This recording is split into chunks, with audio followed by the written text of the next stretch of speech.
इतिहास गवाह है, राज्य बाहर से नहीं टूटते, वे भीतर से बिखरते हैं। और जिस दिन अपनों की आंखों में वफादारी की जगह लालच बस जाए, उस दिन राजा नहीं, नसीब हारता है। अनामिका जहां खड़ी थी, वहां हवा भी सांस रोक कर बह रही थी। उसकी आंखों के सामने माधव घायल और घुटनों के बल जमीन पर बैठा था, और उसके पीछे नीलगढ़ का वही सेनापति जिसे उसके पिता ने खुद अपने हाथों से तलवार थमा ही थी।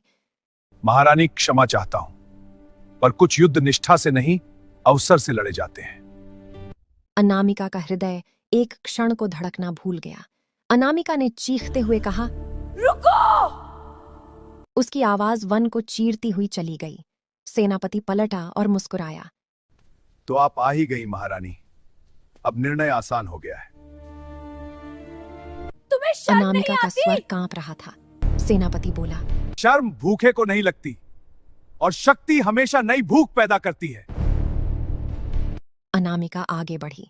उसकी तलवार अब केवल हथियार नहीं थी, वह उसका निर्णय थी। पहला वार 2 सैनिक गिरे, दूसरा सेनापति पीछे हटा। माधव ने दर्द में कहा, अनामिका, मत करो, ये तुम्हें भीतर से तोड़ देगा। उसने उसकी ओर देखा, आंखें मैं भर पहले आईं। टूट चुकी हूँ माधव। सेनापति हंसा, क्या तुम्हें लगता है मैं अकेला हूं? पेड़ों के पीछे से और सैनिक निकले, नीलगढ़ के अपने। उसी क्षण अनामिका समझ गई, यह षड्यंत्र आज का नहीं था, यह उसके सिंहासन पर बैठते ही रचा जा चुका था। अचानक धरती कांपी, हवा उल्टी बहने लगी, कालछाया प्रकट हुई। मैंने कहा था महारानी, शक्ति का मूल्य प्रेम से शुरू होता है। अनामिका चिल्लाई। बस, मुझे और कुछ नहीं चाहिए, बस इसे बचा लो। कालछाया की आंखें कठोर हुईं। तो फिर तुम्हें कुछ खोना पड़ेगा। सेनापति ने तलवार उठाई, जिसका लक्ष्य सिर्फ माधव था। समय जैसे थम गया।